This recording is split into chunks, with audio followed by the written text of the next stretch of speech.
या जय हिंद बच्चों। हम लोग जानेंगे आज सल्तनत काल, और सल्तनत काल को इस पूरे एक वीडियो में हम लोग निपटा देंगे। सल्तनत काल को समझने से पहले कुछ चीजें हमें समझनी होंगी कि कौन ऐसा बंदा था जो सबसे पहले, अगर मुस्लिम शासन के बारे में कहीं जानकारी मिलती है तो वो कौन था, वो कौन शासक था जिसके बारे में बातें हुई। तो ये सब चीजें हम लोग जानते हैं। हम लोग जानते हैं कि अरबों द्वारा सिंध की विजय हुई थी। ठीक है, अरबों द्वारा अरबों द्वारा भारत पर आक्रमण। ठीक है, अगर आप इस आक्रमण की बात करें, इसके बारे में कहां पता लगता है, तो 9वीं शताब्दी में एक बुक लिखी गई थी। उस बुक का नाम था फुतूल अल अबदान। फुतूल अब बलदान। ये बुक 9th सेंचुरी में लिखी गई थी। ठीक है, और 13वीं सेंचुरी में एक बुक लिखी गई थी चचनामा। चचनामा ये 13th एडी में लिखी गई थी। अब जो चचनामा है ये अबू बकर कुफी ने लिखी थी। अबू बकर कुफी, इन्होंने चचनामा लिखी थी। ठीक है, और जो फुतूल अल बलदान है ये बिलादुरी ने लिखी थी। ये बिलादुरी ने लिखी थी। ठीक है, तो एक बहुत बड़ा नाम आप सुनने को मिलता है कि मोहम्मद बिन कासिम का। मोहम्मद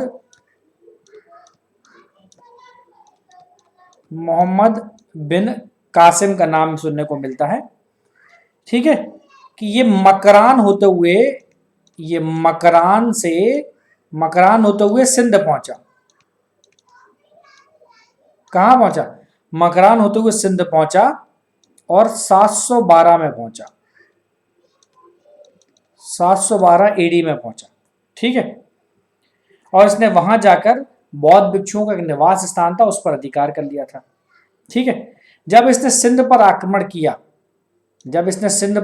किया तो उस समय सिंध का शासक कौन था? इस समय सिंध का शासक दाहिर था। सिंध का शासक कौन था इस समय? दाहिर था। राजा दाहिर सिंध के शासक थे। ठीक है, तो पूछते हैं पहली बार जजिया की वसूली किसने की?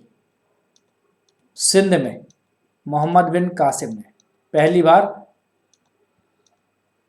जजिया वसूला। ठीक है, तो ये क्वेश्चन बनता है कि वहां का शासक कौन था, कब आक्रमण किया था, और पहली बार जजिया सिंध में किस शासक ने वसूला, या भारत में किसने वसूला। ठीक है, फिर 712 में आया, लेकिन यहां पर एक बहुत इंपॉर्टेंट चीज है, 715 आपको याद रखना है। ये वो समय है जब खलीफा सुलेमान ने इसकी हत्या करा दी थी। खलीफा सुलेमान ने कासिम की हत्या करवा दी। ठीक है, कासिम को मरवा दिया। ठीक है, इतना आपको याद रखना है। अब हमें कुछ चीजें और जाननी है। ठीक है, थोड़ा जल्दी जल्दी जानेंगे इन चीजों को, क्योंकि इसके बाद दिल्ली सल्तनत को भी देखना है। हमें दो चीजों को जानना है, महमूद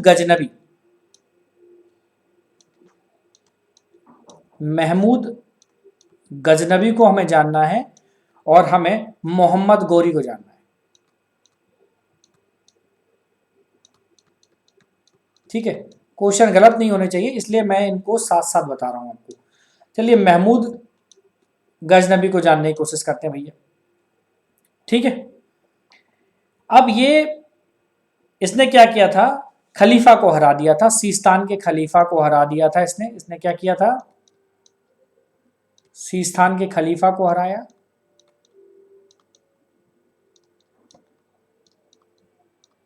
पहली चीज। ठीक है, सुल्तान की उपाधि ली।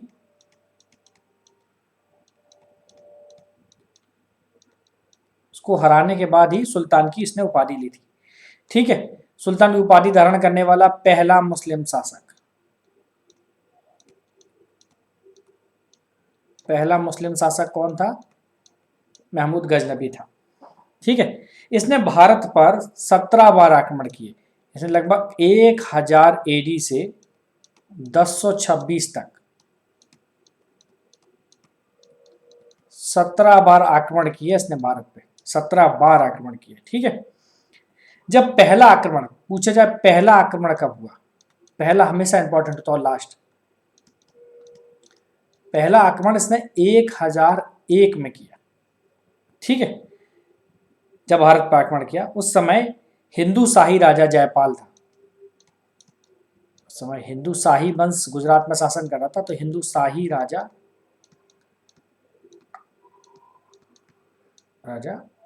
जयपाल ने इस आक्रमण को झेला था। ठीक है, सबसे चर्चित आक्रमण कौन सा था? अगर पूछा जाए सबसे चर्चित आक्रमण, तो वो 1025 में हुआ। ठीक है, सोमनाथ मंदिर पर। कब हुआ था?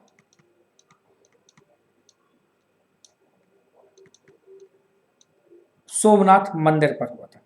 ठीक है, और कहते हैं इस मंदिर से उसने करीबन 20 लाख दीनार की संपत्ति मिली थी उसको। 20 लाख दीनार की संपत्ति मिली थी। ठीक है, और अंतिम आक्रमण पूछे कब था? बड़ा इंपॉर्टेंट है अंतिम आक्रमण। ठीक है, 1026 और 27 में हुआ था और जाटों के विरुद्ध था। जाटों के विरुद्ध था और इसकी 1030 में मृत्यु हो गई थी। ठीक है, ठीक है, इसके सिक्कों पर देखेंगे ना तो कलमा का संस्कृत रूपांतरण था। इसके सिक्कों पर जो कलमा होता है, कलमा का संस्कृत रूपांतर था। ठीक है, इसके दरबारी कवियों के नाम आपको याद रखने हैं, बहुत इंपॉर्टेंट है। अलबरूनी आपको याद रखना है, अलबरूनी। फिरदौसी आपको याद रखना है। बड़े बड़े कवि थे, बड़े बड़े साहित्यकार रहते थे इस दरबार में। कुतुबी को आपको याद रखना है और फारूकी को याद रखना है, और फारूकी को याद रखना है। ठीक है, ये सभी क्या थे? इसके दरबारी कवि या रचनाकार थे। अब जो इंपॉर्टेंट चीज है मोहम्मद गोरी के बारे में जानने की, आइए उसको जानते हैं। ठीक है, मोहम्मद गौरी को समझिए। ये सबसे पहले 1175 एडी में गोमल दर्रे से एंट्री मारी इसने। ठीक है, गोमल दर्रे से भारत में आया, गोमल दर्रे से इंटर किया। इंटर करने के बाद क्या किया इसने? मुल्तान और कच्छ को अपने अधीन कर लिया। तो उसने मुल्तान और कच्छ इन दोनों पर कब्जा कर लिया। पहली चीज मोहम्मद गोरी की, ये आपको याद रखनी है। दूसरी चीज आपको रखनी है याद, 1178 एडी। ठीक है, गुजरात के बघेल शासक थे एक मूलराज सेकंड। मूलराज सेकंड, ये गुजरात के बघेल शासक थे। ठीक है, इनसे ये हार गया, इनसे आबू पर्वत के निकट पराजित हुआ। ठीक है, तो क्या हुआ? इनसे आबू पर्वत के निकट यहां पर। तो मूलराज जो थे, मूलराज सेकंड, इनका एक दूसरा भी नाम है। मूलराज सेकंड को भीमदेव भी कहते हैं, इनको भीमदेव सेकंड भी कहते हैं, इनको भीम भी कहते हैं, भीम सेकंड इनका दूसरा नाम था, भीमदेव या भीम सेकंड। ठीक है, फिर ये दोबारा आया 1179 और 80 की बात कर रहे हैं। इसने पेशावर पर कब्जा कर लिया, पेशावर पर कब्जा कर लिया। ठीक है। फिर सबसे इंपॉर्टेंट चीज क्या है, फिर 1186 याद रखना है आपको, 1190 याद रखना है। 1186 में लाहौर को इसने जीत लिया खुसरो मलिक से, जो वहां के एक सरदार हुआ करते थे, और 1190 में संपूर्ण पंजाब इसके कब्जे में आ गया। ठीक है। अब बहुत इंपॉर्टेंट समय आया है 1191, बड़ा इंपॉर्टेंट है। ठीक है, तराइन का युद्ध, तराइन का युद्ध, और कौन सा, फर्स्ट, तराइन के फर्स्ट बार में ठीक है, पृथ्वीराज से पराजित हुआ, पृथ्वीराज से हार गया, पृथ्वीराज ने इसको जाने दिया। लेकिन 1192 में ये फिर वापस आता है। ठीक है, तराइन का दूसरा युद्ध, तराइन का सेकेंड बार, इसमें कौन, इसमें गौरी जीता और पृथ्वीराज हार गया। ठीक है। फिर आपको याद रखना है 1194, क्यों याद रखना है, चंदावर का युद्ध,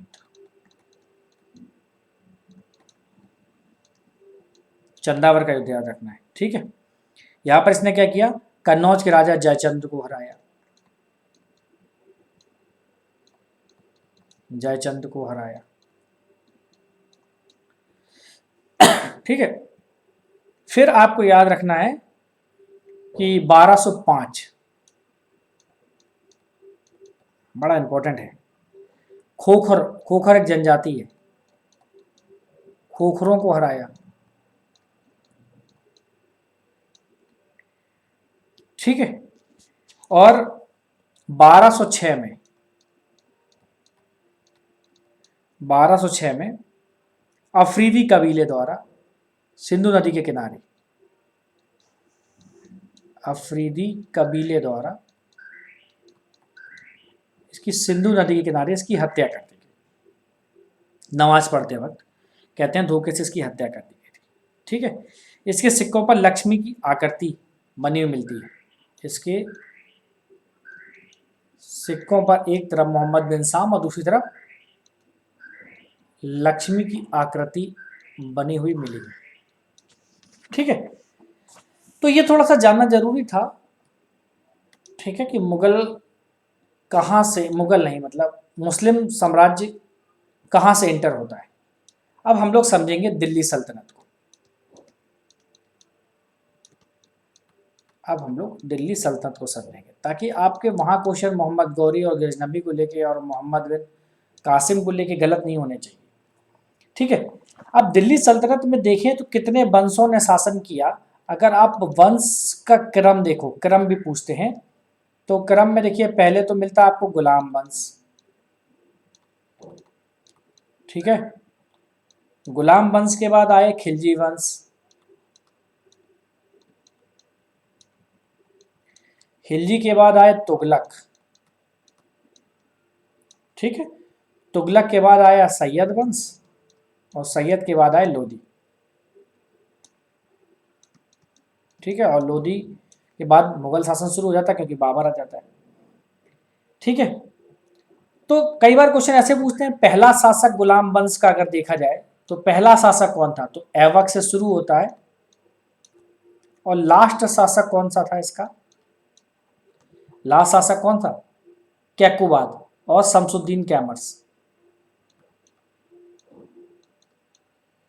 ठीक है, इसकी हत्या कर दी जाती जलालुद्दीन खिलजी के द्वारा। ऐसे खिलजी वंश को अगर आप जाने तो लास्ट कौन था, कुतुबुद्दीन मुबारक, मुबारक लास्ट था।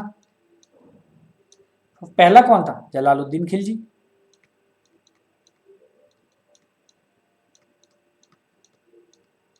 तो आपको हर एक का पहला और लास्ट याद रखना है। ठीक है, वहां से क्वेश्चन बनते हैं। तो चलिए हम लोग स्टार्ट करते हैं गुलाम वंश से। गुलाम वंश को हम लोग समझते हैं, थोड़ा सा तेजी में समझेंगे और समझिएगा। ठीक है, गुलाम वंश का जो काल है 1206 से 1290 एडी तक चलता है। पहली चीज तो आपको ये याद रखनी है, कोई भी एग्जाम हो ठीक है। अब तुर्क सरदार थे ये, गुलाम वंश में कौन थे? ये तुर्क सरदार थे। ठीक है। अब इसमें कुतुबुद्दीन ऐबक, इल्तुतमिश और बलबन, ठीक है, ये बड़े महत्वपूर्ण नाम थे। अब गुलाम वंश के सभी सुल्तानों में केवल 3 दास थे। गुलाम वंश में अगर देखें तो इसमें केवल 3 ही दास थे। और वो दास को अगर हम लोग समझें कौन कौन से थे, एक तो ऐबक था, मोहम्मद गौरी अपना इतना बड़ा साम्राज्य छोड़ के गया था, तो ऐबक था, इल्तुतमिश था,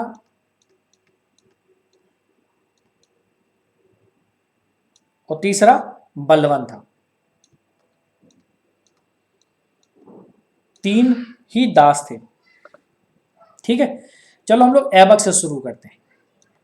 ऐबक को देखते हैं भाई साहब। ऐबक की कुछ खास विशेषताओं को समझने की कोशिश करते हैं हम लोग। ठीक है, चलिए ऐबक को देखते हैं। देखिए 1206 से 1210 तक इसका शासन चलता है, पहली चीज। ठीक है। मोहम्मद गौरी ने से गजनी में एक व्यापारी से खरीदा था। ये सब क्वेश्चंस बेकार हैं। ठीक है। और 1206 में इसी ने गुलाम वंश की स्थापना की। तो ये क्या है? ये गुलाम वंश का संस्थापक है। ओके। और लाहौर इसकी राजधानी थी। लाहौर को क्या बनाया? लाहौर को इसने अपनी राजधानी बनाया। ठीक है। अब ऐबक ने कुछ बड़े काम किए थे। कुब्बत उल इस्लाम मस्जिद बनवाई थी ऐबक ने। ठीक है, तो आपको उसका नाम याद रखना है, कुब्बत उल इस्लाम मस्जिद बनवाई थी। ठीक है। 2.5 दिन का झोपड़ा मस्जिद बनाई थी अजमेर में। 2.5 दिन का झोपड़ा ये अजमेर में है, ये बनवाई थी। ये दिल्ली में है, कुब्बतुल इस्लाम। ठीक है, तो ये 2 मस्जिदें थी। ठीक है। नालंदा विश्वविद्यालय इसी के सेना नायक बख्तियार खिलजी ने नष्ट किया था। ठीक है, नालंदा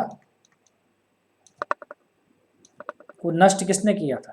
नष्ट, ठीक है, सेना नायक, इसके सेना नायक था एक बख्तियार खिलजी।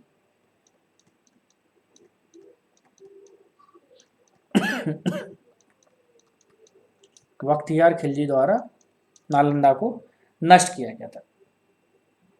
ठीक है। इसको लाख वक्स कहते थे। बहुत उदार व्यक्ति था, बहुत दानी था, इसलिए इसको क्या बोलते थे? लाख वक्स के नाम से इसको जाना जाता था। ठीक है। और इसकी मृत्यु 1210 में, इसकी डेथ चौगान खेलते समय, पोलो टाइप का गेम होता है, जैसे पोलो खेलते हैं ना घोड़े पे, वैसे हुआ था। और इसे लाहौर में दफनाया गया, और लाहौर में इसको दफन किया गया। ठीक है। अब ऐबक के बाद हम लोग समझेंगे इल्तुतमिश को। अगला जो महत्वपूर्ण शासक है अपना, उसका नाम क्या है? इल्तुतमिश। बड़ा महत्वपूर्ण शासक है इल्तुतमिश। इल्तुतमिश, यहां से हिस्ट्री थोड़ी सी बदलती है। 1210 में बैठता है और 1236 एडी तक ये भाई साहब अपनी गद्दी पर बैठे रहते हैं। ठीक है। ये भी इल्बरिक तुर्क थे, ऐबक के गुलाम और दामाद थे। क्या थे? ऐबक का गुलाम भी था, गुलाम, और दामाद भी था, और दामाद भी था। ठीक है, इंपॉर्टेंट चीज। ठीक है। अब इल्तुतमिश को मोहम्मद गौरी ने एक उपाधि दी थी, ठीक है, इसको गौरी ने एक बड़ी इंपॉर्टेंट उपाधि थी, अमीर उल उमरा, अमीर उल उमरा की उपाधि दी थी, ठीक है, इतना आपको याद रखना है, ठीक है। इसने एक चालीसा बनाया था, 40 गुलामों का एक गुट बनाया था, इसे बोलते थे तुर्कान ए चहलगामी, तुर्कान ए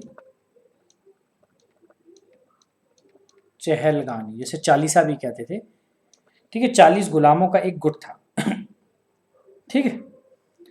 बगदाद के खलीफा ने, बगदाद के खलीफा ने इसे सुल्तान ए आजम की उपाधि दी, सुल्तान ए आजम की उपाधि दी थी, ठीक है। एकता व्यवस्था इसी ने शुरू की थी, एकता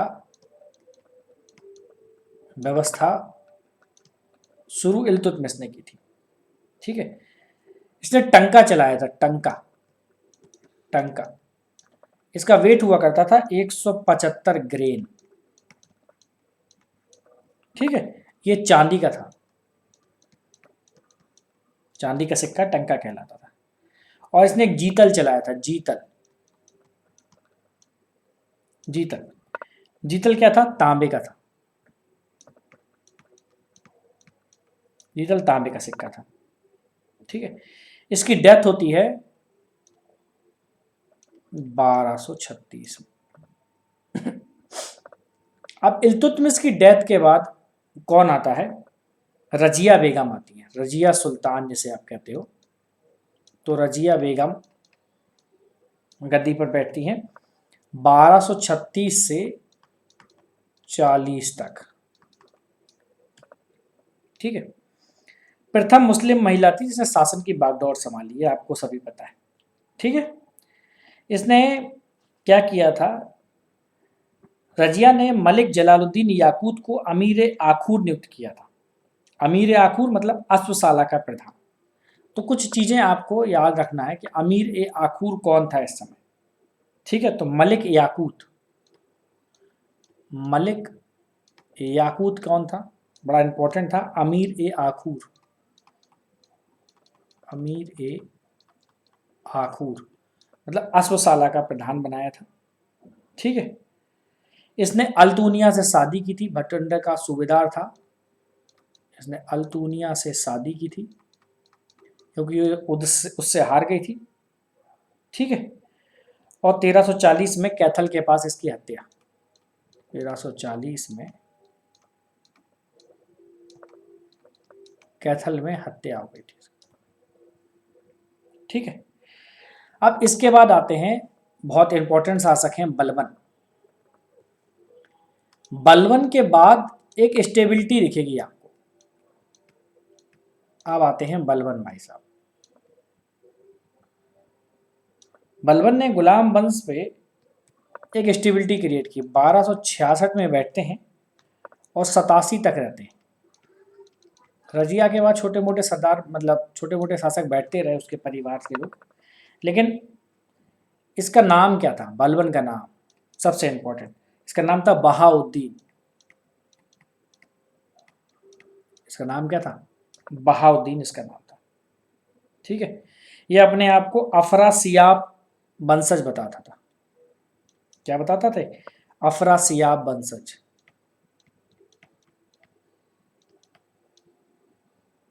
अफरासियाब वंशज बताता था, ठीक है। ये गयासुद्दीन के नाम से गद्दी पर बैठा, गयासुद्दीन के नाम से ये गद्दी पर बैठा, ठीक है।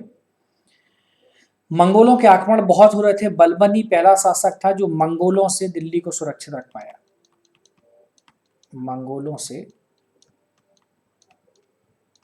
सुरक्षा दी दिल्ली को।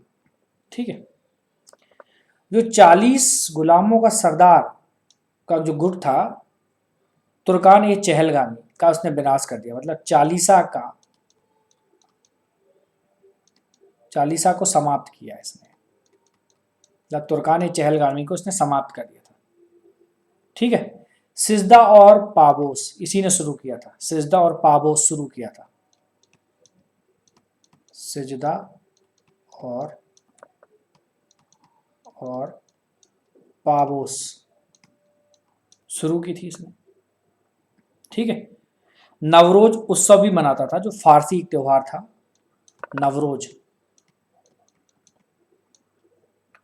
नवरोज को मनाया, जो फारसी उत्सव था उसको मनाने लगा। अपने विरोधियों के प्रति बहुत कठोर था। ठीक है, उनको समाप्त किया और लौह और रक्त की नीति का पालन किया। पूछा जाए बलबन की लौह और रक्त की नीति कौन थी? लौह एवं रक्त की नीति किससे संबंधित है? विरोधियों को समाप्त करने से, मतलब विरोधियों का दमन से संबंधित है बलबन की लौह और रक्त की नीति। ठीक है, इसके समय पर बंगाल में एक विद्रोह हुआ था। बंगाल का जो शासक था तुगरिल खां, याद रखना, बंगाल में तुगरिल खां का विद्रोह, ये आपको याद रखना है। ठीक है, अमीर खुसरो और अमीर हसन दो प्रमुख दरबारी थे, बड़े कवि थे, अमीर खुसरो और अमीर हसन, ये दो प्रमुख दरबारी थे जो उसके दरबार में थे। ठीक है, और गुलाम वंश का अंतिम शासक अगर पूछा जाए, नोट कर लो आप, नोट। ठीक है, बाकी और शासक इंपॉर्टेंट नहीं है। गुलाम वंश का लास्ट शासक कौन था अगर पूछा जाए, लास्ट शासक, तो आप क्या बताएंगे? शमसुद्दीन कैमर्स, शमसुद्दीन कैमर्स, कैकुबाद या शमसुद्दीन कैमर्स, आप कुछ भी कह लो। ठीक है, इसी का सेनापति कौन था? जलालुद्दीन फिरोज खिलजी। ठीक है, तो आप याद रखना इसका सेनापति था जलालुद्दीन फिरोज खिलजी, और यहीं से अब खिलजी वंश की आपको स्थापना दिखेगी। ठीक है, तो जलालुद्दीन शमसुद्दीन कैमर्स को हटा देता है। अब यहां से आपका शुरू हो जाता है कौन? खिलजी वंश।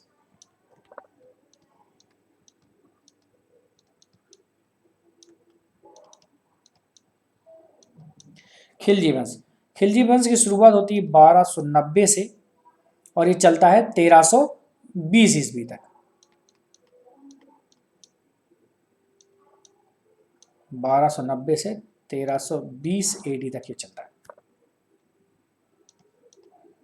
ठीक है, खिलजी मूलतः ये तुर्क थे, ये आप याद रखना, कोई पूछे कौन थे तो तुर्क ही थे, तुर्क ही मोस्टली चल रहे हैं। अफगानिस्तान में काफ़ी समय तक रहे खिलजी, तो इसलिए उन्होंने वहाँ के रीति रिवाजों को अपना लिया। अब हमें सबसे पहले इसमें पढ़ना है जलालुद्दीन फिरोज खिलजी को। क्या पढ़ना है अपन को? जलालुद्दीन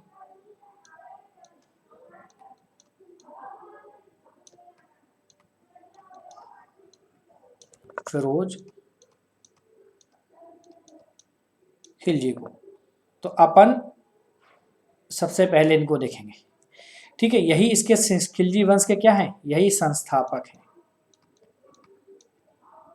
ठीक है, नंबर चीज। ठीक है, इन्होंने गुलाम वंश को खत्म किया था, यही संस्थापक हैं। ठीक है, संस्थापक गुलाम वंश को समाप्त किया।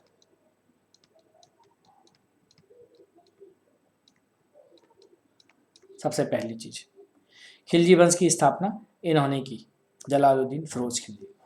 जलालुद्दीन फिरोज खिलजी के बाद जो दूसरा बड़ा नाम आता है वो अपन को पढ़ना है अलाउद्दीन खिलजी।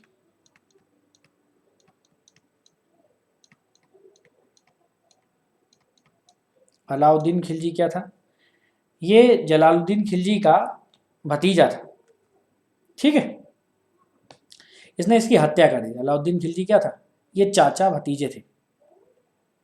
इसका अलाउद्दीन खिलजी क्या था, भतीजा था। ठीक है, इसी ने क्या किया था, इसकी 1296 में, 1296 में, ठीक है, चाचा की हत्या कर दी थी, चाचा की हत्या कर दी। ठीक है, इसका राज्याभिषेक कहाँ हुआ था, बलबन के महल में हुआ था, बलबन के लाल महल में। इसका राज्याभिषेक कहाँ हुआ था, पूछे कोई तो बताना, बलबन के लाल महल में, बलबन के लाल महल में हुआ था इसका राज्याभिषेक। ठीक है, अलाउद्दीन खिलजी ने एक उपाधि ली थी सिकंदर ए सानी की, सिकंदर ए सानी की उपाधि भी ली थी इसने। ठीक है, इसने खलीफा की सत्ता को मान्यता दी थी और खलीफा के नायब की उपाधि धारी की थी। ठीक है, इसने खलीफा के नायब की उपाधि धारण की।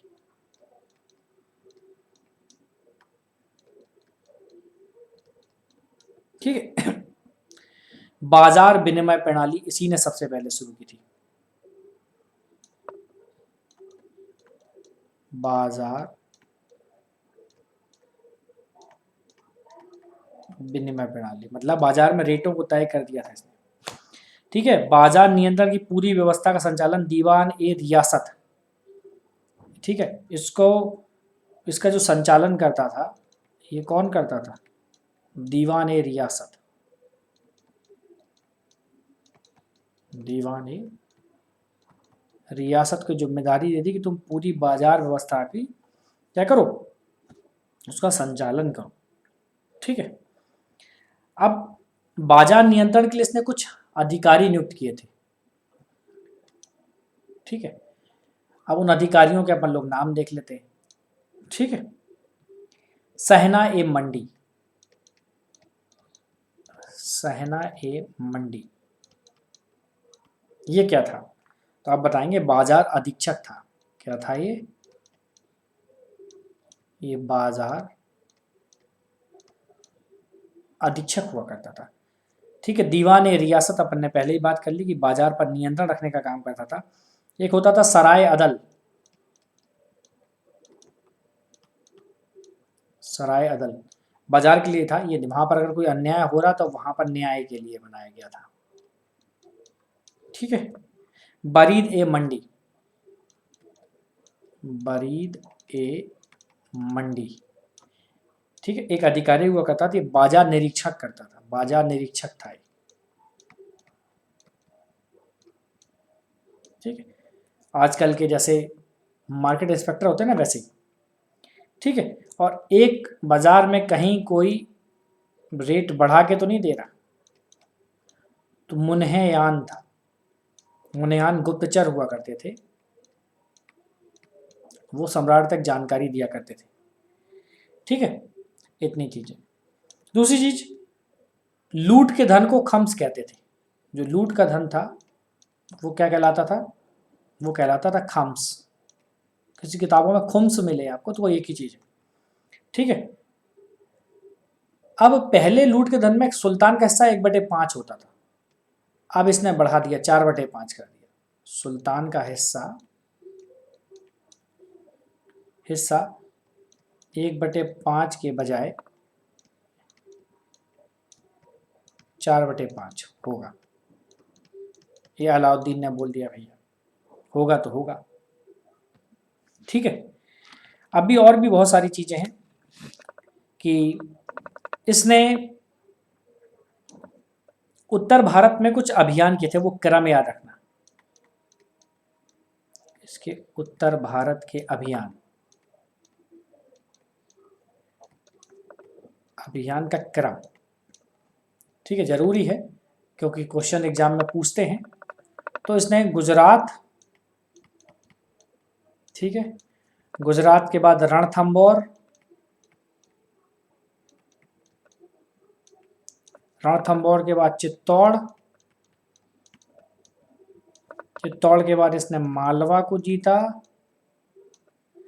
मालवा के बाद इसने धार को जीता, धार के बाद इसने चंदेरी, चंदेरी के बाद सिवाना, सिवाना के बाद जालौर। ठीक है, अगर इसके दक्षिण भारत को देखो, दक्षिण भारत में अभियान जो हुए थे अगर उनको देखें तो वहां पर जो क्रम मिल रहा है उसको देखिए। पहले इसने देवगिरी जीता, देवगिरी के बाद वारंगल, वारंगल के बाद द्वार समुद्र, और द्वार समुद्र के बाद मालाबार, द्वार समुद्र के बाद मालाबार। ठीक है, इतनी चीजें आपको याद रखना है। इसने कुछ मस्जिदों का निर्माण कराया, जैसे जमैत खाना मस्जिद, जमैत खाना मस्जिद इसने बनवाई थी। अलाई दरवाजा बनवाया था, अलाई दरवाजा बनवाया था। ठीक है, सीरी का किला बनवाया था, दिल्ली में है, और हजार खंबा महल, और हजार खंबा महल। ठीक है, ये अलाउद्दीन ने ही कराया था। ठीक है, एक एक अधिकारी था, उसका नाम था परवाना नवीस।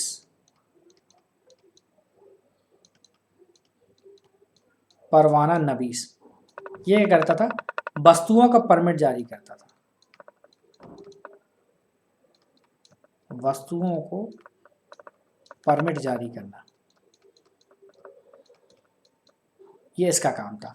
तो परवाना नवीस क्या करता था, वस्तुओं को परमिट जारी करने का काम करता था।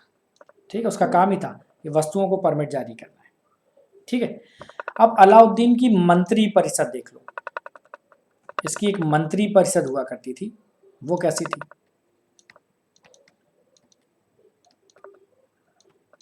मंत्री परिषद को देख लो। ठीक है, अब मंत्री परिषद में किस प्रकार से पदों का काम किया गया था, एक था दीवाने विजारत, था दीवाने विजारत, ये क्या होता था, ये वजीर होता था। दीवाने विजारत को क्या कहते थे, वजीर। दीवाने इंसा, दीवाने इंसा क्या कहलाता था, शाही आदेशों का पालन करवाना, आदेशों का पालन करवाना, ये इसका काम था। ठीक है, दीवाने आरिज, एक था दीवाने आरिज, ये क्या था, ये सैन्य मंत्री था। ठीक है, इसी प्रकार अलाउद्दीन का एक विदेश विभाग भी था, विदेश विभाग। ठीक है, इसको बोलते थे दीवाने रिसालत, दीवाने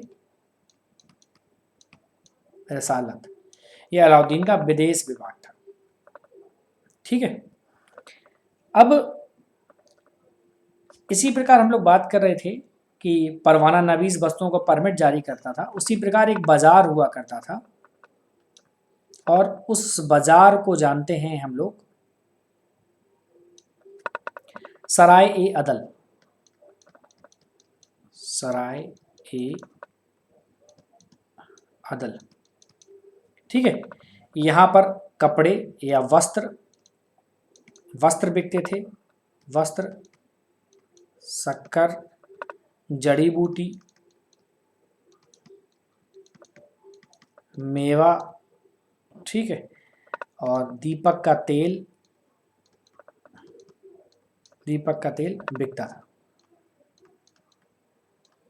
ठीक है, सराय ए अदल में। ठीक है, अलाउद्दीन की आर्थिक नीति की जानकारी का कोई भी बात करनी तो बर्नी ने एक तारीख फिरोजशाही लिखी थी, वहां पर आप अलाउद्दीन की आर्थिक नीतियों को जान सकते हैं।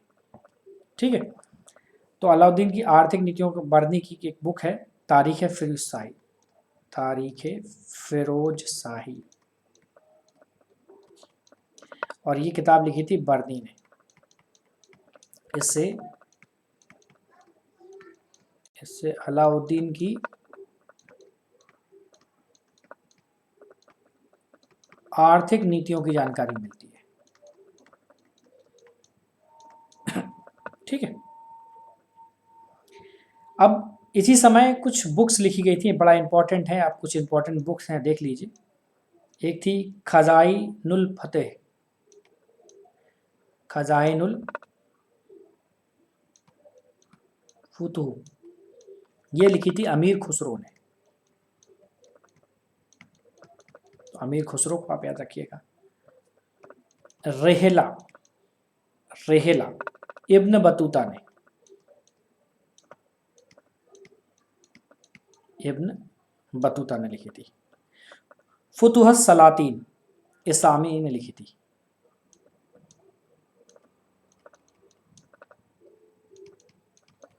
फुतुहस सलातीन ये इसामी ने लिखी थी। तो ये कुछ इंपॉर्टेंट बुक्स हैं, आपको याद रखना है। ठीक है। नाजिर क्या था? नाजिर, नाजिर ये नाप तौल का अधिकारी था।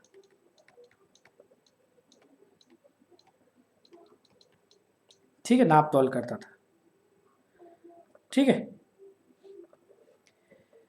ठीक है। अब इसने कई सारे, अलाउद्दीन ने राजस्व सुधार किए। तो इसने क्या किया, जितनी भी भूमि बांटी गई थी उस समय अलाउद्दीन से पहले, तो उसने क्या किया, राजस्व सुधार के अंतर्गत इसने मिल्क में जो जमीन बांटी गई थी, मिल्क, इनाम और वक्फ, ठीक है, इन तीन के तहत के अंतर्गत, ठीक है, इस भूमि को वापस ले लिया, वापस लेकर उसे राजकीय भूमि बना दिया। वापस लेकर राजकीय भूमि मतलब खालसा भूमि में बदल दिया, खालसा भूमि में बदला। ठीक है। कुछ नए कर लगाए, कुछ नए इसने कर लगाए। जैसे कौन कौन से कर लगाए? चराई कर लगाया उसने, पशुओं की चराई पर कर। दुधारू, अगर दूध देने वाले पशु है ना, दूध वाले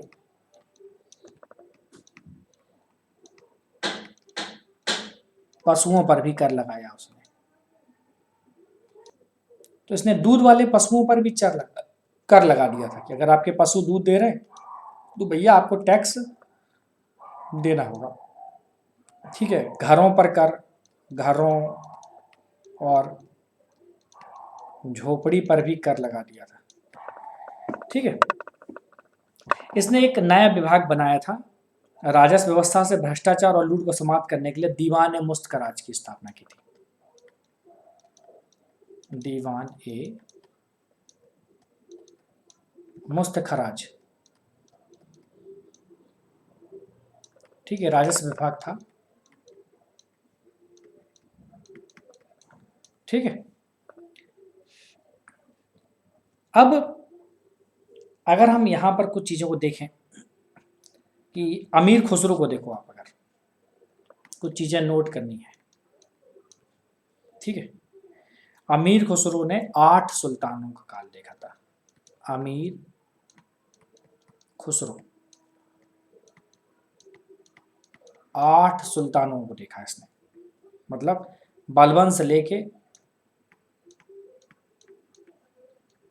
से मोहम्मद बिन तुगलक तक, MBT तक का काल देखा था इसने।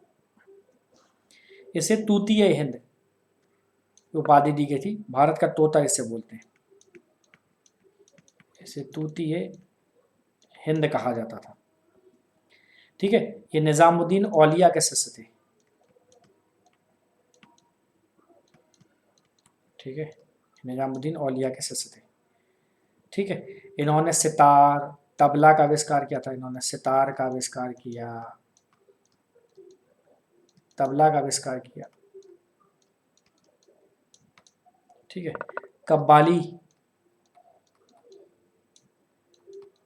कव्वाली गायन इन्होंने ही आरंभ किया था। ठीक है। तो हमें यहाँ तक ये भी देखने को मिलते हैं। ठीक है। अब इसके बाद हमें देखने को मिलेगा तुगलक वंश। अब हम लोग देखेंगे कि तुगलक वंश में क्या हुआ था। तो चलिए शुरू करते हैं हम लोग तुगलक वंश को। इंपॉर्टेंट इवेंट्स तुगलक वंश के देख लीजिए।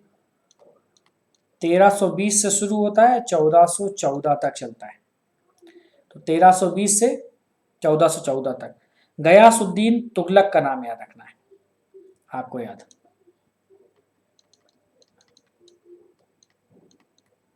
ठीक है, आपको गयासुद्दीन तुगलक का नाम याद रखना है। दीपालपुर का सूबेदार था। ठीक है, और अंतिम खिजली शासक खुसरो शाह को हराकर तुगलक वंश की नींव रखी। ठीक है, इसने क्या क्या था, अंतिम खिलजी शासक खुसरो शाह को हराया और तुगलक वंश की नींव डाली। ठीक है, और गयासुद्दीन तुगलक शाह के नाम से गद्दी पर बैठा। ठीक है, ये भी तुर्क था लेकिन इसको करोना तुर्क कहते हैं, वैरायटी है तुर्कों की, करोना तुर्क। ठीक है, इसने 29 बार मुगलों के आक्रमण को विफल किया। ठीक है, किसने, गयासुद्दीन तुगलक ने। तो आपको गयासुद्दीन, तो मैंने नाम लिखना भूल ही गया, गयासुद्दीन तुगलक ने। ठीक है, इसने क्या किया था, 29 बार मंगोल आक्रमण विफल किया। बलबन के बाद यही एक शासक था जिसने सबसे ज्यादा, अलाउद्दीन खिलजी ने भी मंगोलों को विफल किया था, लेकिन सबसे ज्यादा 29 बार गयासुद्दीन तुगलक ने। ठीक है, इसने गाजी या काफरों को का घातक की उपाधि धारण की, इसने गाजी की उपाधि।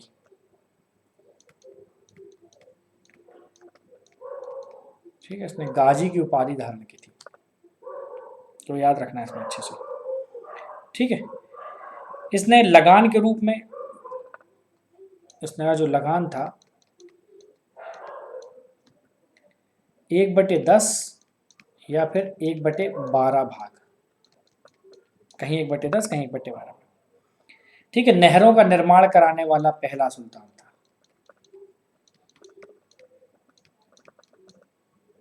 गयासुद्दीन तुगलक।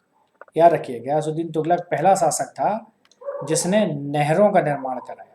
ठीक है, बड़ा इंपॉर्टेंट शासक है आपका। ठीक है, इसको भूलना नहीं है। ठीक है, इस पर कई सारे क्वेश्चन आते हैं।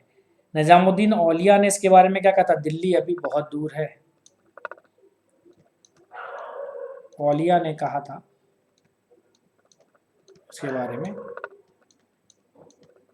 कि दिल्ली अभी दूर है। ठीक है, अब गयासुद्दीन का मकबरा देखा जाए तो एक कृत्रिम झील के अंदर बनाया गया। खैर बात नहीं, अब हम लोग बात करेंगे MBT की, मोहम्मद बिन तुगलक की। MBT मतलब मोहम्मद बिन तुगलक 1325 में आता है और 51 तक रहता है। 1351 तक मतलब 26 साल लोगों ने इसको झेला।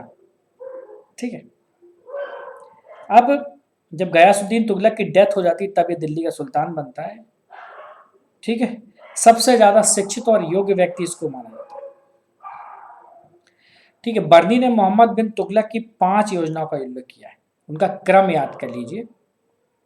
पहला जो इंपॉर्टेंट इसने काम किया था, दोआब में कर वृद्धि।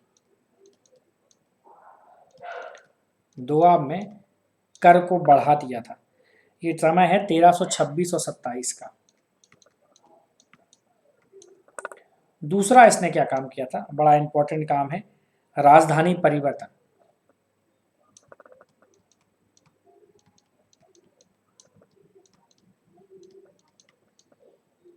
ठीक है, दिल्ली से दौलताबाद जो राजधानी की थी, 1326 27 में ये भी काम किया था। ठीक है, सांकेतिक मुद्रा का प्रचलन, तीसरा इसका काम क्या था, सांकेतिक मुद्रा 1329 और 30 में ये भी विफल हो गई थी। समय से पहले इसकी सोच थी। खुरासान अभियान, काफी खर्चीला अभियान था खुरासान अभियान। और फिर पांचवा कराचल अभियान। ठीक है, तो ये 5 क्रम याद रखने हैं। ठीक है, इसी के समय पर, मोहम्मद बिन तुगलक के समय पर ही दक्षिण भारत में 2 बड़े साम्राज्यों की स्थापना हुई थी। कौन कौन से, आप सभी को पता है, बहमनी और विजयनगर। इसी के समय, ठीक है, एमबीटी के समय ही बहमनी और विजयनगर की स्थापना हुई। ठीक है, अब इसने अपनी राजधानी क्या की थी, दिल्ली से देवगिरी में स्थानांतरित की, और इसका नाम दिल्ली से दौलताबाद कहते हैं ना। राजधानी परिवर्तन याद रखना है आपको, पूछ लिया जाए राजधानी कहाँ ले गया, तो राजधानी ले गया था दिल्ली से दौलताबाद। दिल्ली से दौलताबाद ले गया था। ठीक है, कृषि के विकास के लिए अमीर ए कोही, अमीर ए कोही एक नवीन विभाग था, नया विभाग।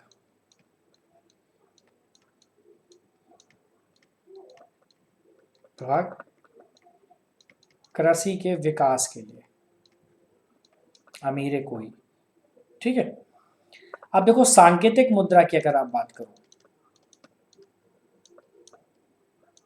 सांकेतिक मुद्रा में इसका क्या था, तो देखिए सांकेतिक मुद्रा में इसने क्या किया था कि फरिश्ता कहता है पीतल और वर्नी कहता है तांबा। ठीक है, और इनके मूल्य क्या कर दिए, चांदी के टंके के बराबर कर दिए। मतलब तांबे के सिक्के चलाए, तांबे के सिक्के चलाए, और इनका मूल्य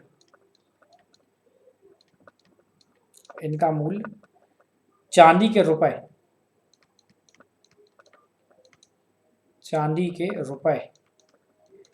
के बराबर कर दिया।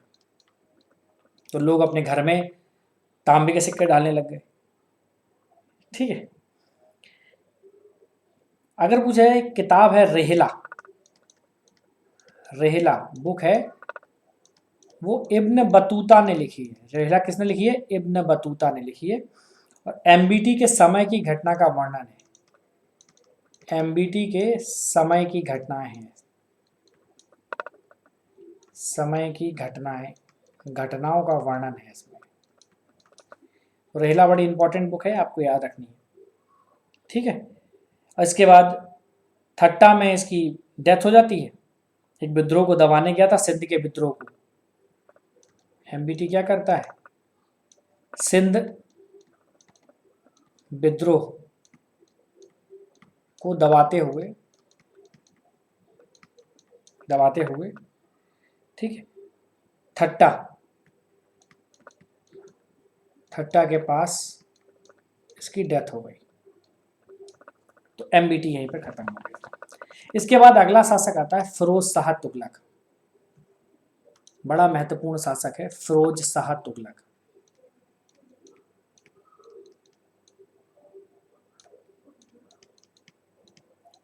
फिरोज शाह तुगलक को देखिए। ठीक है, सबसे पहला काम, मोहम्मद तुगलक का चचेरा भाई था।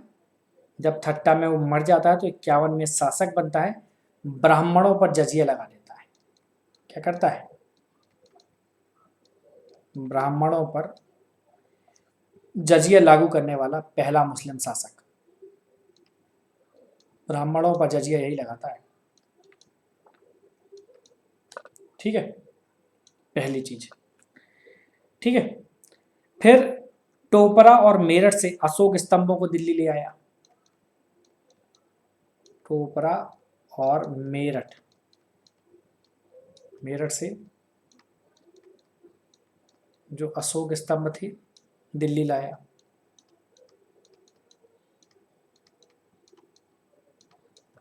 ठीक है, और दिल्ली में इनको स्थापित करा दिया, ठीक है। इसने उड़ीसा पे आक्रमण करके जगन्नाथ मंदिर,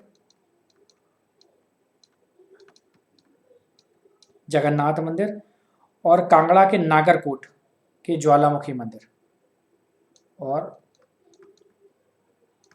ज्वालामुखी मंदिर, ठीक है, इनको नष्ट किया, ठीक है। फिर क्या हुआ कि बड़ा खास था, इसने 24 जो कष्टदायक कर थे उनको समाप्त किया, 24 करों को समाप्त कर दिया, केवल 4 कर बचे, केवल 4 कर लागू किए। वो 4 कर कौन कौन से थे? पहला खराज, दूसरा खम्स, तीसरा जजिया और चौथा जकात। ये 4 कर ही लिए, ठीक है। सिंचाई पर 1/10 कर लगाया इसने, सिंचाई कर 1/10 लिया इसने, ठीक है। और भूमि कर कितना रखा? भूमि कर उपज का 1/5 से 1/2, कहीं कहीं 1/5, कहीं कहीं 1/2, ठीक है। सिंचाई की बड़ी व्यवस्था की, फलों के बाग, सिंचाई की सुविधाएं डेवलप की, ठीक है, फलों के बाग लगाए, ठीक है, रोजगार दफ्तर की स्थापना की, रोजगार दफ्तर की स्थापना की, ठीक है। तांबे और चांदी के सिक्के चलाए, तांबे के सिक्के को इसके समय पे अद्रा कहते थे, अद्रा, ठीक है, और चांदी के सिक्के को विक, चांदी के सिक्के को क्या कहते थे? बिक, ठीक है। इसके बाद इसने दीवान खैरात की स्थापना की, मुस्लिम महिलाओं, विधवाओं और लड़कियों की सहायता के लिए, दीवान खैरात, ठीक है, विधवाओं,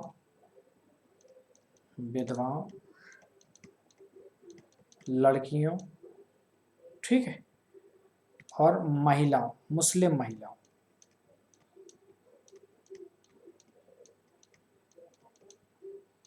मुस्लिम महिलाओं की सहायता के लिए दीवान खैरात की भी इसने स्थापना की, ठीक है। दासों की देखभाल के लिए दीवान बंदगान, दीवान बंदगान किसके लिए था? ये दासों की देखभाल के लिए इसकी स्थापना की थी। सैन्य पदों को वंशानुगत बना दिया, बड़ा इंपॉर्टेंट है ये, सैन्य पदों को क्या किया इसने? इसने वंशानुगत बना दिया, ठीक है। एक बार जिसको मिल गया फिर उसकी पीढ़ियों तक चलता रहेगा सैन्य पद, ठीक है। इसने अपनी आत्मकथा लिखी फुतुहात फिरोज शाही, इसकी आत्मकथा है, आत्मकथा का नाम है फुतुहात फिरोज शाही, फुतुहात फिरोज शाही की स्थापना की, ठीक है। बर्नी और अफीफ इसके दरबारी कवि थे, इनको संरक्षण दिया था इसने, बर्नी और अफीफ को संरक्षण दिया, ठीक है। फिरोज शाह कोटला का निर्माण इसी ने कराया था, कोटला शहर, उसको हम लोग फिरोज शाह कोटला कहते हैं, जिस मैदान में क्रिकेट होता है वहीं का है, ठीक है। तो इतना आपको यहाँ पर याद रखना है। तुगलक वंश का जो, अब नोट करके याद रखना, इसके लास्ट शासक, उसके बाद कोई बड़े महत्वपूर्ण शासक नहीं हुए। ठीक है, तुगलक का लास्ट शासक कौन था? तुगलक वंश का लास्ट शासक आप याद कर लो, नसरुद्दीन महमूद। ठीक है, नासिरुद्दीन महमूद लास्ट शासक था। दिल्ली से पालन तक रह गया और फिर तैमूर के समय आक्रमण हुए थे। ठीक है, 1398 में तैमूर का आक्रमण। ठीक है, इसी समय हुआ था। ठीक है, अब यहां के बाद शुरू हो जाता है सैयद वंश। सैयद वंश, ठीक है, सैयद वंश का संस्थापक अगर कोई पूछे तो आप तुरंत कह देंगे कौन था? खिज्र खां था। खिज्र खां। सैयद वंश का जो काल है वो 1414 से शुरू होता है और 1451 तक रहता है, आप याद रखना। ठीक है, ये अपने आप को पैगंबर का वंशज मानते थे, इतना अंतर नहीं है। इसने रैयत ए आला की उपाधि ली। रैयत ए आला की इसने उपाधि धारण की। ठीक है, रैयत ए आला की उपाधि धारण की। ठीक है, फिर सैयद वंश में आप पढ़ेंगे मुबारक शाह को। मुबारक शाह को, इसके समय पे हिंदू बड़ा उदार शासक माना जाता था। मुबारक शाह, हिंदू अमीरों का उल्लेख मिलता है। शाह की उपाधि ली थी इसने, शाह की उपाधि धारण की थी। ठीक है, याहिया बिन अहमद सरहिंदी बड़े राइटर थे और यमुना किनारे मुबारकाबाद नामक शहर भी बताया था। फिर हम पढ़ेंगे मोहम्मद शाह को। अब हम लोग देखेंगे मोहम्मद शाह को। ठीक है, मोहम्मद शाह को, तो मोहम्मद शाह ने क्या किया था? इसने बहलोल लोदी इसी के समय पे था। ठीक है, इसे पुत्र कह के पुकारता था मोहम्मद शाह। फिर मोहम्मद शाह के बाद आया था अलाउद्दीन आलम शाह। अलाउद्दीन आलम शाह। ठीक है, तो ये अलाउद्दीन आलम शाह ही सबसे लास्ट था। अलाउद्दीन आलम शाह के बाद आपको मिलेंगे, इसमें कोई बड़े शासक यहाँ पर आपको नहीं मिलेंगे। इसके बाद शुरू हो जाता है लोधी वंश। ठीक है, उसके बाद अपन को पढ़ना है लोधी वंश। अब अपन लोधी वंश को देखेंगे। लोधी वंश में भी अपन को बहुत कुछ नहीं पढ़ना है। ठीक है, लोधी वंश का संस्थापक बहलोल लोधी। कौन था? बहलोल लोधी। अफगान थे लोधी। कौन थे? ये अफगान थे। ठीक है, साहू खेल शाखा बोलते हैं उसको। ठीक है, बहलोली सिक्के चलाए थे इसने। फिर इसके बाद सिकंदर शाह लोधी को आपको याद रखना है। सिकंदर शाह लोधी को याद रखना है। ठीक है, सिकंदर शाह लोधी ने आगरा शहर की नींव डाली थी। इसने क्या किया था? आगरा, आगरा की स्थापना की थी इसने। ठीक है, और ये गुलरुखी नाम से कविताएं लिखता था। गुलरुखी नाम से कविताएं लिखता था। ठीक है, इसने ताजिया निकालने, ठीक है, स्त्रियों के पीरों और मज़ारों पर जाने पर प्रतिबंध लगा दिया था। इसने क्या कर दिया था? ताजिया बंद करा दिया, स्त्रियों का मज़ार पर जाना मना करा दिया इसने। ठीक है, और जो गज ए सिकंदरी भूमि मापन की प्रणाली थी, गज ए सिकंदरी जो भूमि मापन की प्रणाली थी 30 इंच का हुआ करता था।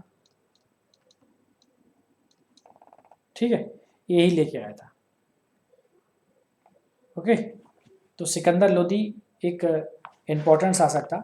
फिर सिकंदर लोदी के साथ बाद आपको देखने को मिलेगा इब्राहिम शाह लोदी। सिकंदर लोदी के बाद आपको क्या मिलेगा? इब्राहिम लोदी देखने को मिलेगा।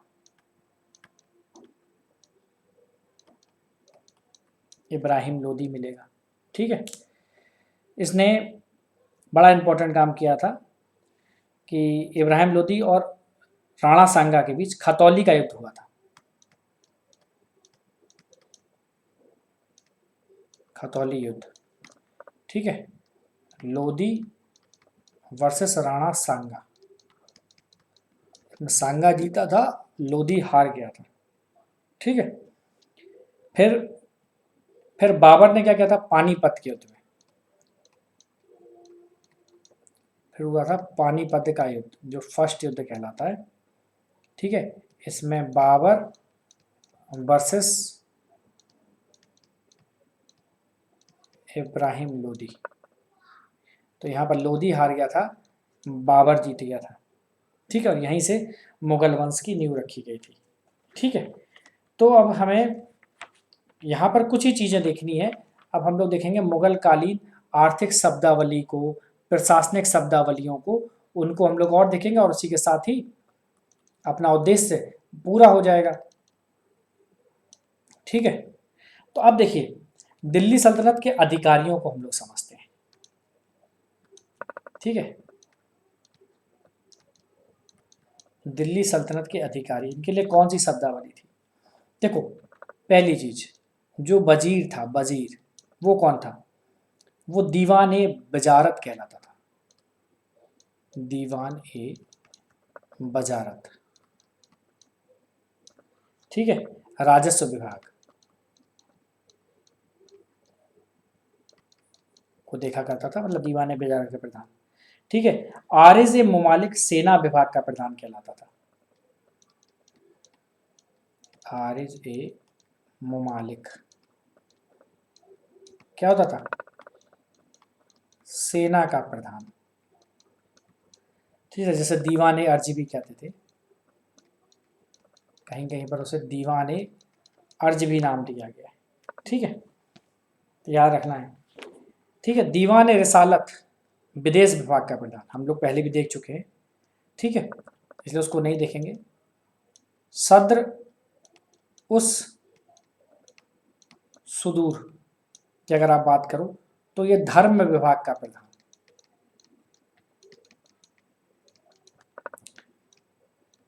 ठीक है, फिर काजी उल कजात,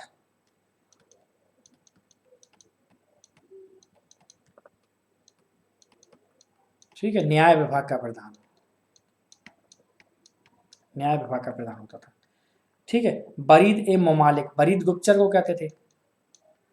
बरीद ए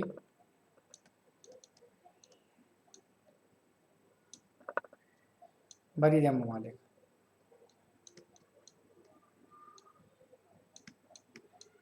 गुप्तचर विभाग का प्रधान। अमीर ए आखूर,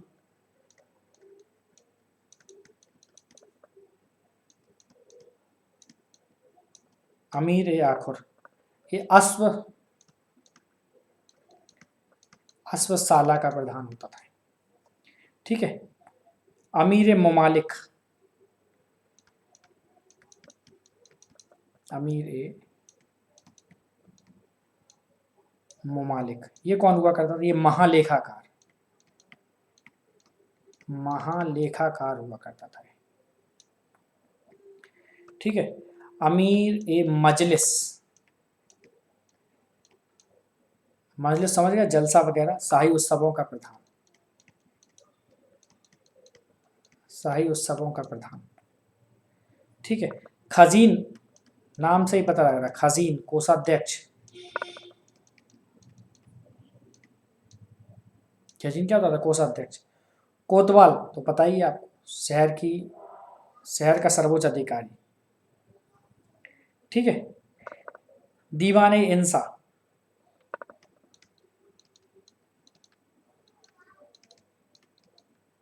दीवान इंसा ये पत्राचार विभाग देखा करता था। दीवान ए खैरात, खैरात मतलब ये दान विभाग देखा करता था। दीवाने अमीर को ही, ये अमीर को ही। कृषि विभाग, ठीक है। दीवाने इस्तेहाक पेंशन विभाग,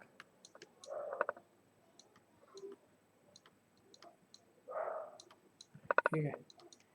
ये बच्चों पेंशन विभाग देखा करता था, ठीक है। दीवान ए वक्फ, वक्फ वक्फ मतलब व्यय विभाग, ठीक है। और दीवान ए रियासत, दीवान ए रियासत बाजार पर नियंत्रण,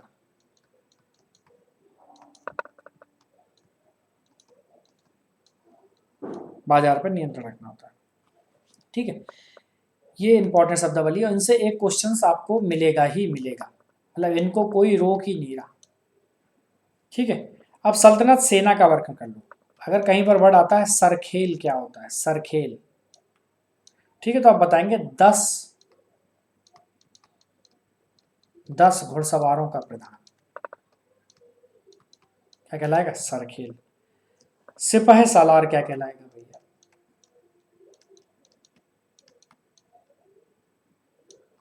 सिपाही सालार पढ़ो तो आप बताओगे कि 10 सरखेलों का प्रधान। अमीर, अमीर क्या कहलाएंगे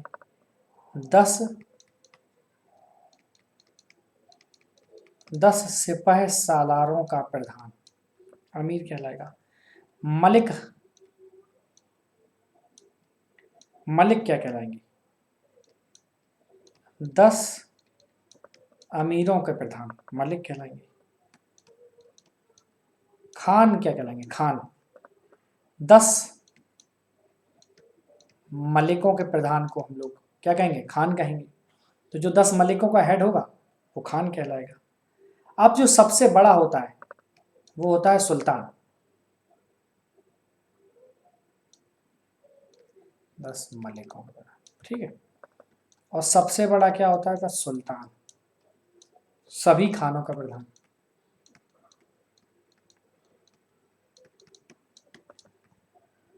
मतलब सर्वोच्च सेनापति कौन था, ठीक है। अब हम लोग करों की बात करते हैं, टैक्स, सल्तनत काल का टैक्स सिस्टम। 5 कर हैं बहुत इंपॉर्टेंट। पहला है उस्र, उस्र क्या था, मुसलमानों से लिया जाने वाला कर, मुसलमानों से लिया जाने वाला भूमि कर।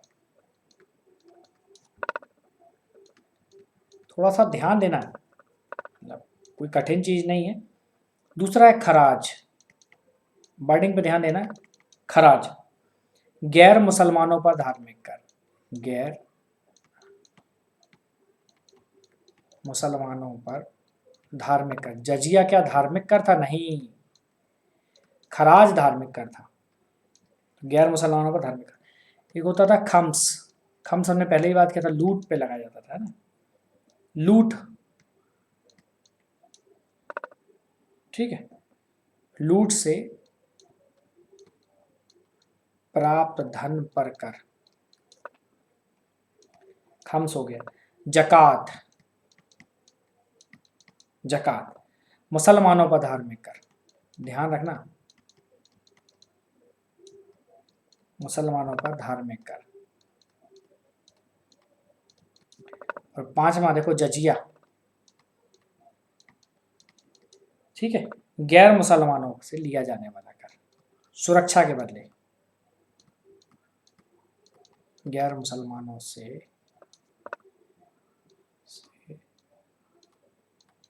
सुरक्षा के बदले लिया जाने वाला कर, ठीक है। तो ये इतने करों को आपको याद रखना है, बस इतने में आपका काम यहाँ पर हो जाएगा, ठीक है। अब प्रशासनिक और आर्थिक व्यवस्था को समझ लेते हैं, ठीक है। थोड़ा सा कुछ बेसिक कॉन्सेप्ट समझ लेते हैं। प्रशासनिक और आर्थिक व्यवस्था का। ठीक है, हमको बस इतना ही सा इसमें देखना है कि प्रशासनिक और आर्थिक व्यवस्था में क्या चीजें हैं। ठीक है, तो सुल्तान की उपाधि हमेशा तुर्की शासकों द्वारा प्रारंभ की गई थी, हमें पता था, और महमूद गजनबी पहला शासक था जिसने सुल्तान की उपाधि धारण की थी, हमेशा याद रखना। ठीक है, अलाउद्दीन खिलजी एकमात्र ऐसा शासक था जिसने सुल्तान के पद को सर्वोच्च रखते हुए सिकंदर सानी की उपाधि ली थी, और मुबारक खिलजी हमने बताया था जिसने स्वयं को खलीफा घोषित किया था। ठीक है, अब सैन्य व्यवस्था को प्रारंभ करने का श्रेय, सैन्य व्यवस्था को प्रारंभ करने का श्रेय जो है ना वो इल्तुतमिश को जाता है, इल्तुतमिश को जाता है। ठीक है, स्थायी सेना, स्थायी सेना रखने किसने शुरू किया? अलाउद्दीन खिलजी ने, जो बाजार नियंत्रण व्यवस्था स्थापित की थी, उससे क्या हुई? उससे स्थायी सेना रखने में मंगोलों को के आक्रमण को विफल करने में भी सहायता मिली, तो अलाउद्दीन खिलजी को स्थायी सेना का गठन किया जाता है। ठीक है, सीधी भर्ती, नगद वेतन, ठीक है, दोनों चीजें इसने की थी, स्थायी सेना, सीधी भर्ती, है ना, नगद वेतन, ये सारी चीजें अलाउद्दीन खिलजी के लिए। ठीक है, घोड़े दागना, घोड़े दागना किसने शुरू कराया था? ताकि एक घोड़े को कोई बार बार वहां पर पेश ना कर दे। ठीक है, तो सैन्य व्यवस्था का बड़ा आधार बनाया था दशमलव प्रणाली के आधार पर। ठीक है, और सुल्तान के बाद न्याय विभाग का सर्वोच्च अधिकारी काजी और कुज्जात हुआ करता था। ठीक है, और कुरान, हदीस, इज्मा और कयास के अनुसार ही क्या होते थे? शासन किया जाता था। इतनी चीजें हमने बात की। अब मजलिस ए खलवत मंत्री परिषद को कहते थे, आपको एक वर्ड याद रखना है, मजलिस ए खलवत, ये कहते थे सल्तनत कालीन मंत्री परिषद को। ठीक है, अब प्रांतों को क्या कहते थे? प्रांतों को जो थे ना, सल्तनत को प्रांतों में बांटा गया था, प्रांतों को इक्ता कहते थे।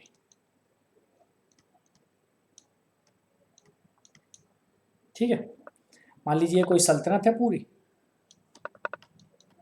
ये सल्तनत है, और सल्तनत को मान लीजिए ये क्या है? ये सब प्रांत या एकता है, प्रांत या एकता है, प्रांत या एकता है ना, ये प्रांत या एकता में डिवाइड किया गया था। ठीक है, और एकता, प्रांत, एकता या फिर सूबा कह लो, सूबा। ठीक है, अब इसका शासन किसके द्वारा होता था?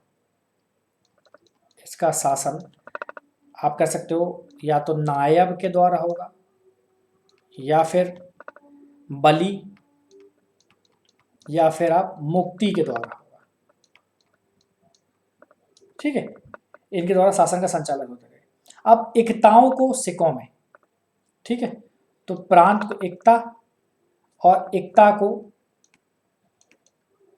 को सिक्कों में बांटा गया था। अब एक एकता कोई उठा लीजिए, मान लीजिए ये उठा ली, कलर चेंज कर देते हैं। ठीक है, ये क्या है? ये एक एकता है, और इस एकता में ये क्या है? ये सब सिख हैं। एकताओं को किसमें बांटा गया था? सिख में बांटा गया था। और सिख का प्रमुख कौन होता था? सिख का प्रमुख सिकदार होता था। सिख का प्रमुख क्या होता था? सिकदार होता था, जो सैनिक होता। और सिखों को परगने में, ठीक है, और सिखों को परगने में। ठीक है, अब ये जो सिख हैं, सिख इनको परगनों में बांटा गया। सिखों को किसमें बांटा गया? परगनों में बांटा गया। और परगने का प्रमुख कौन होता था? इसका प्रमुख परगने का, इसका प्रमुख आमिल होता था। इसका प्रमुख कौन होता था बेटा? इसका प्रमुख आमिल होता था। ठीक है। दोआब क्षेत्र में कुल 55 परगने थे। ठीक है। अब तो आप समझ रहे हैं ना परगने में। अब सबसे छोटी इकाई कौन सी थी? परगनों को किसमें बांटा गया था? गांव में। परगने के बाद सबसे छोटी इकाई थी गांव। ठीक है। अब बटाई प्रणाली भी थी सल्तनत काल में। क्या थी? एक बटाई प्रणाली चला करती थी इस समय। एक क्या चला करती थी? एक चलती थी बटाई प्रणाली। और बटाई प्रणाली बड़ी इंपॉर्टेंट है। अलग अलग नामों से बटाई प्रणाली को जानते हैं, जैसे किस्मत ए गल्ला,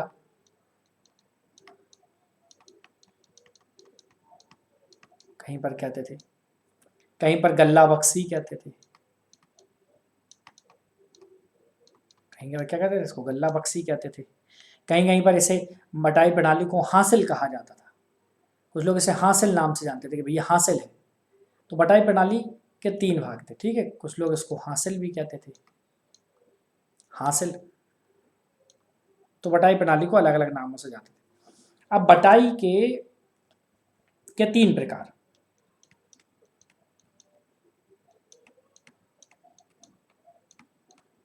बटाई के 3 प्रकार।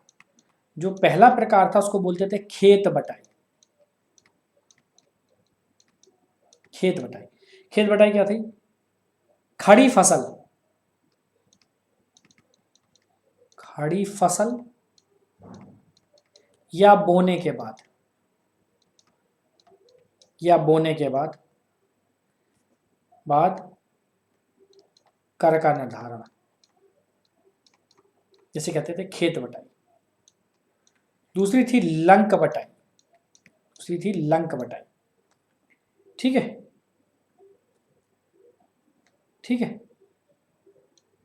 कटी फसल का बंटवारा होता था।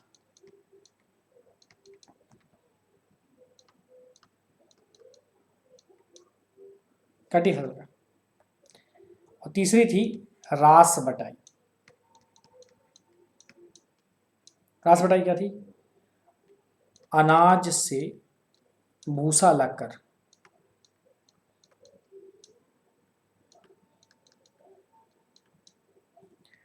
भूसा अलग कर बंटवारा। तो 3 प्रकार की बटाई थी बटाई में। ठीक है। लगान को निर्धारित करने का काम किसका था? ऐसे भी क्वेश्चन पूछे गए हैं, तो आपको याद रखना है मुसरिफ।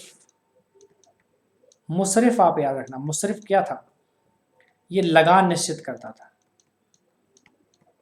ये अधिकारी क्या करता था? लगान निश्चित करने का काम किसका था? मुसरिफ का था। ठीक है। नाप जोक या क्षेत्रफल के आधार पर लगान निर्धारित मसाहत कहलाता था। अगर कहीं पर टर्म आ जाए मसाहत क्या है? ठीक है। नाप तौल के बाद, नाप तौल के बाद लगान निर्धारण, ये मसाहत कहलाता है। अलाउद्दीन खिलजी ने इसकी शुरुआत की थी। अलाउद्दीन ने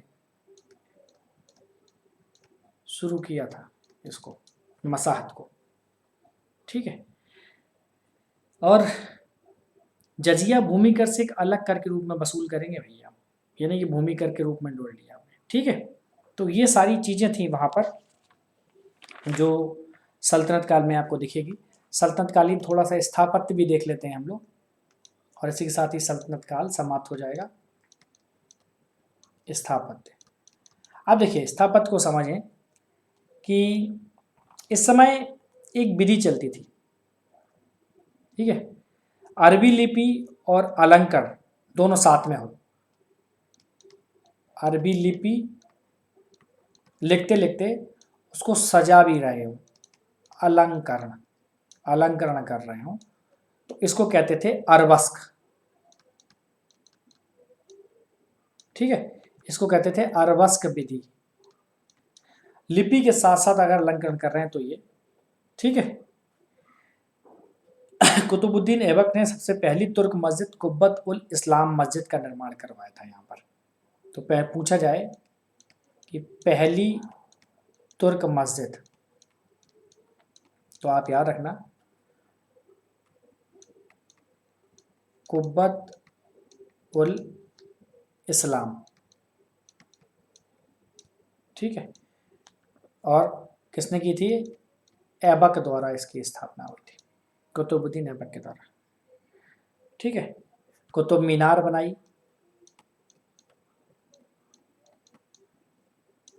ये भी कुतुबुद्दीन ऐबक के द्वारा, ठीक है। मकबरा निर्माण शैली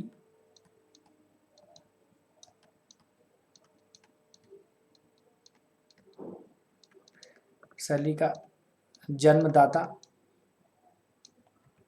इल्तुतमिश को माना जाता है, इल्तुतमिश को माना जाता है, ठीक है। सल्तनत कालीन पहला मकबरा कौन सा था? ऐसा क्वेश्चन पूछ सकते हैं, ठीक है। सुल्तानगढ़ी का मकबरा,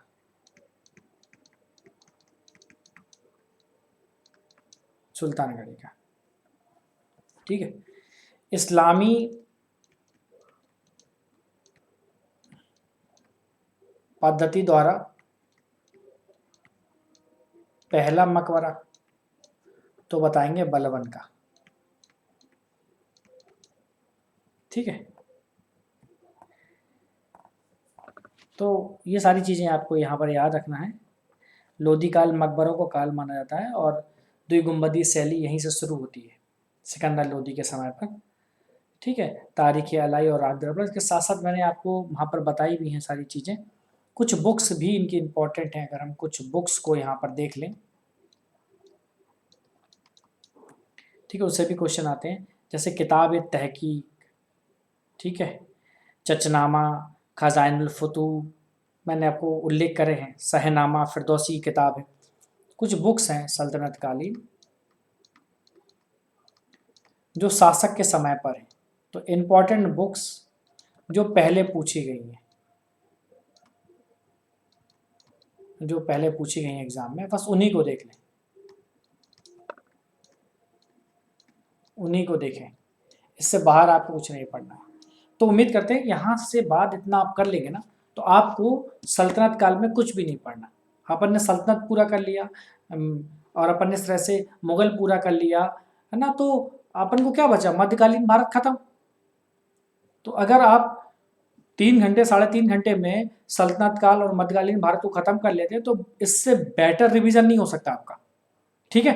तो दोस्तों इससे बाहर आपको मेहनत नहीं करनी है, कुछ नहीं आने वाला, सिर्फ रिवीजन में इसी को देखते हुए जाइएगा, क्योंकि अब आपके पास बिल्कुल भी समय नहीं है, बस इतना ही करना है और इतना आपके लिए पर्याप्त है। तो उम्मीद करता हूँ बेस्ट विशेस फॉर यू, इससे बाहर आपको क्वेश्चन नहीं मिलेगा। जय हिंद,